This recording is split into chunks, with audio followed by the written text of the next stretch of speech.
Welcome back. You are watching the press preview, a first look at what's on the front pages as they arrive. In the next half hour, we'll see what's making the headlines with Executive Director of the Youth Endowment Fund, John Yates, and Global Affairs Correspondent at the Eye, Molly Blackhall. So let's see what's on some of those front pages for you now.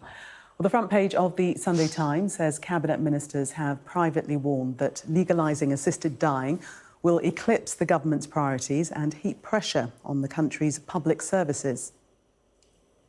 On the front of the Sunday Express, the MOD orders £37 million of kit from China, which critics have called a needless risk to national security. The Sunday People claims the BBC show MasterChef had its own hotline for upset members of staff amid allegations of misconduct against former presenter Greg Wallace. Meanwhile, a producer for the show alleges Greg Wallace undressed in front of colleagues and guests, but that complaints about his behaviour weren't acted on. Banijay UK, the production company who makes MasterChef for the BBC, says it's conducting an immediate external review to investigate the allegations. The Mail on Sunday claims Cabinet Minister Liz Kendall, who axed pensioners' winter fuel payments, has her energy bills for her London mansion paid for by the taxpayer. Coronation Street fired me over an historic sex lie, says actor Sean Wilson. That's on the front page of The Sun on Sunday. We have contacted ITV for comment. And the Sunday Mirror leads with a Christmas charity appeal as the number of missing people soars to record numbers this year. A reminder that by scanning the QR code you'll see on screen during the programme, you can check out the front pages of tomorrow's newspapers while you watch us. And we are joined tonight by the Executive Director of the Youth Endowment Fund, John Yates, and Global Affairs Correspondent at the Eye, Molly Blackhall. Welcome to both of you. Let's start with the front page of the Sunday Telegraph, and it's a photo. Quite telling that that's all there is, but this is the rebel drive into Aleppo and possibly further in Syria against Bashar al-Assad. It's a striking image, isn't it? The huge flag against the piercing blue background, and it basically says Syria's back in the news again, as if there weren't enough horror from Gaza or from Lebanon. Now it's the civil war we'd all forgotten about, and it does feel like Back to the Future. I mean, this is the civil war, 500,000 lives lost, 30 million people, about half of Syria's population, some people estimate, have been displaced. But it had gone from the news headlines for a long time, and that's largely because it felt like some sort of settlement had been reached where the rebels had the north and the regime had the rest. Well, we're back to Aleppo, and it doesn't look like that settlement is holding because, as many of us will have heard, the rebels have managed to re-invade again and take this second biggest city in Syria. And I think that the big question is, what comes next?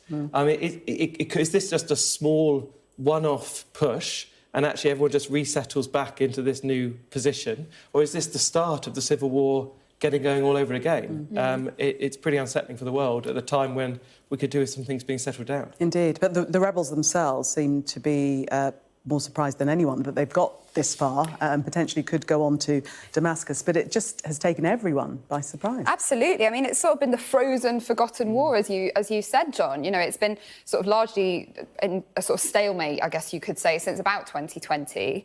And it really has happened very, very suddenly. It seems like government forces didn't put up all that much of a fight. You know, there's been reports of them sort of fleeing en masse, leaving weaponry behind. So it certainly took them by surprise, and I think has exposed some weaknesses within the Syrian forces themselves. Do you think it's a coincidence that it's happened now? No, I don't. I absolutely don't. I mean, I think if you look at the key players involved here, they're all tied up in other things.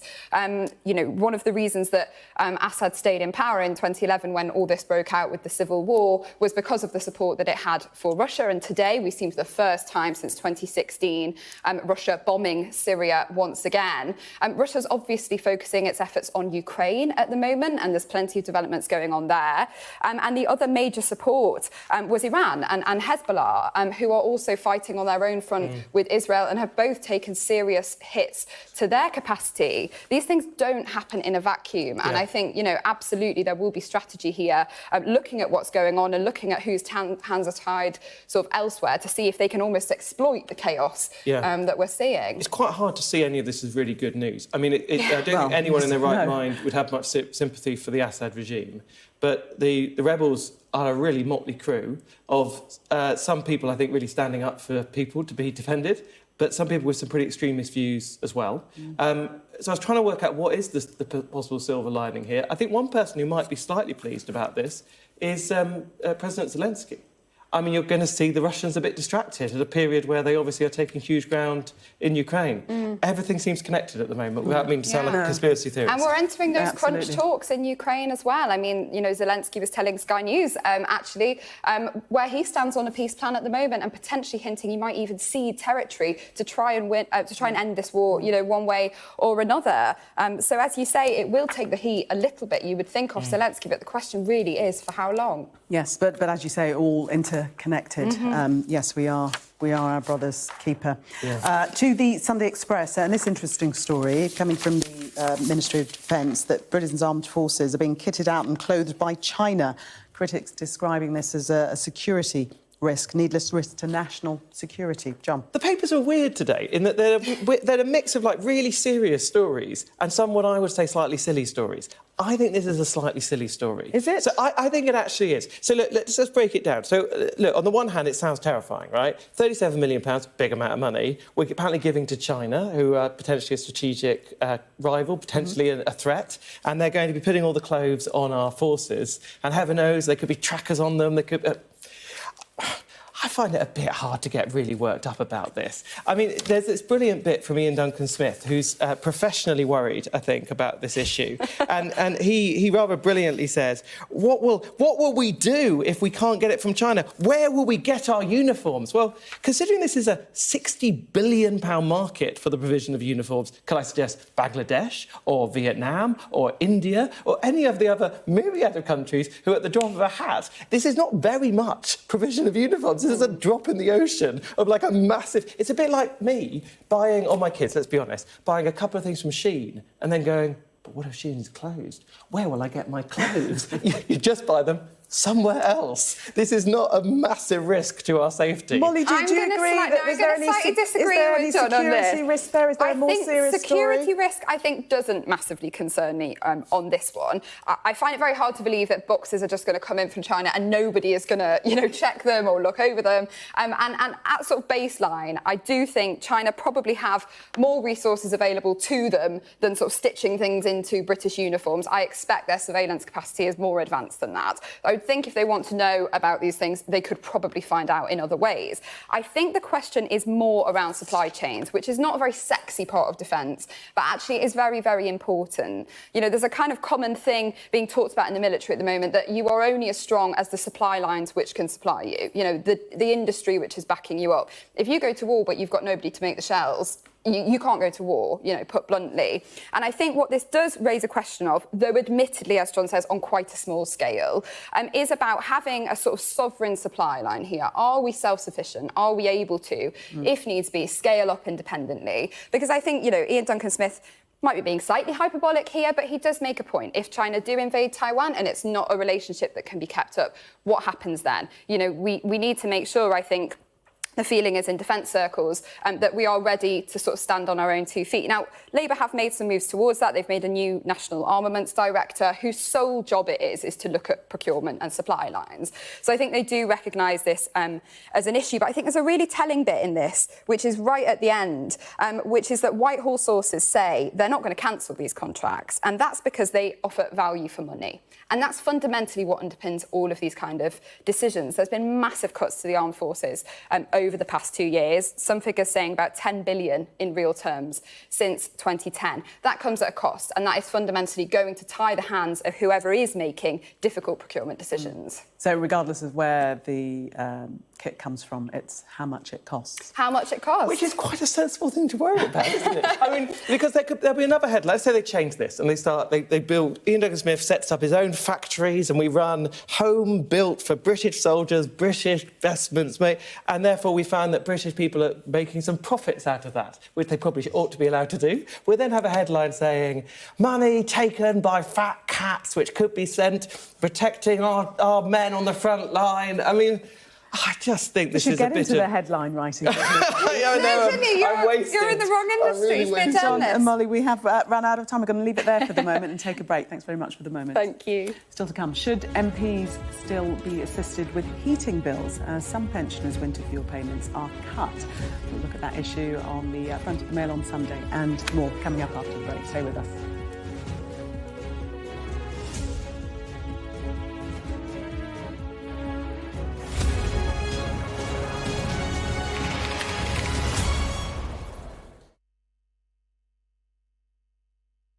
The judge made it very clear that she could see no justifiable reason why Sakulas wasn't here facing British justice. I promised I would get him justice. Sky News, get the full story first. It's legal to let go. Set the speed and take the hands off. I'm Lisa Dowd and I'm Sky's Midlands correspondent. Sky News, get the full story first. Is this now all your territory? Yeah. The battlefield is outside the barricades. We are in the middle of a forest, in a jungle really, and they're attempting to keep these men alive. I'm Stuart Ramsey, and I'm Sky's chief correspondent. It's really dangerous.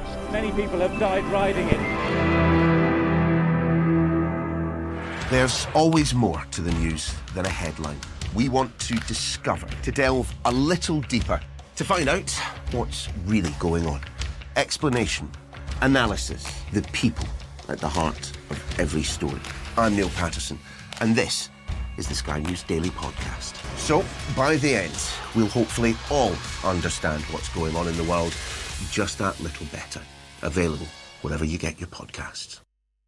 A show of military might and menace. Why should the West trust you? Frankly, I don't care whether the West trusts us or not. Sky News. Get the full story first. Have a quick word for Sky News. Is the West right? Are you fueling Russia's war machine?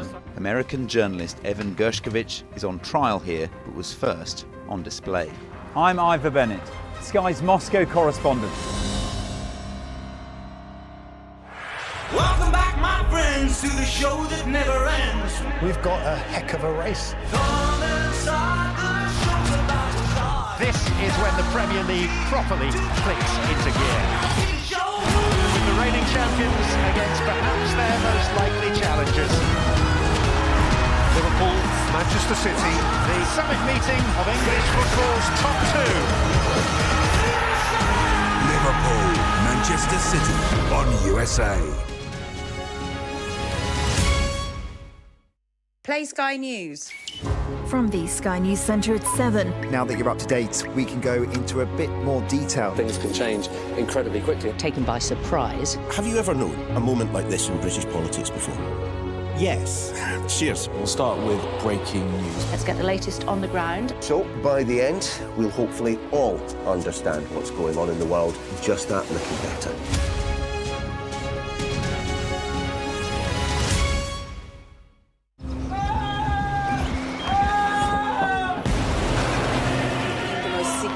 Day of this conflict. They keep telling us that they want aid. And this is what's left of it. Heavy vehicle. Why only in America? People want their country to work. You want a job in a normal life. Why are these homes empty? I want you to be honest with people. That has happened within minutes. Sky News, the full story first. Free wherever you get your news. Welcome back. You are watching the press preview. Still with me, Executive Director of the Youth Endowment Fund, John Yates, and Global Affairs Correspondent at The Eye, Molly Blackhall. Let's take a look at the Sunday Times front page, and obviously the story of the week, the assisted dying bill being voted on Friday. This is looking at ministers privately warning that the country's most broken public services, the justice system and the NHS, will be brought under further pressure should this become law. It's not very private, is it, when it's on the front page of the Times? Well, there are no names. Yes, we might be able to guess who it might be. The bill is past its second reading, but this isn't over by any stretch, and we're now into practicalities. I think that there's going to be really big debates about, I think, a couple of things. One is, at the moment in the bill, a doctor can raise this with a patient. They can say, have you considered? I think there's going to be a lot of discussion about that.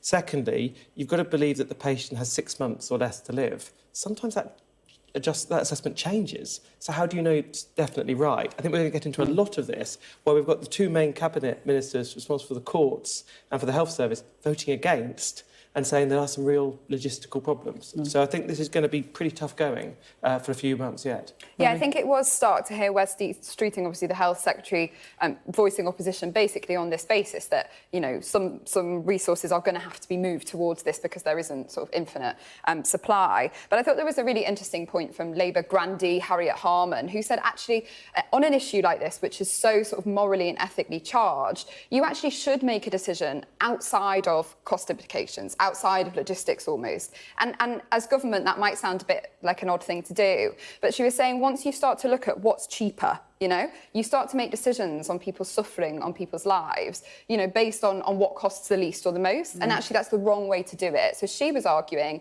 that what you should do is come up with a line on this, you know, come up with a stance and then work out how you implement it. Like we did for the Brexit vote, we didn't have any plans of how we're going to implement it. And that worked out incredibly well. So... Still a work in progress. We've got time to just look at this Mail on Sunday story. Is it a story?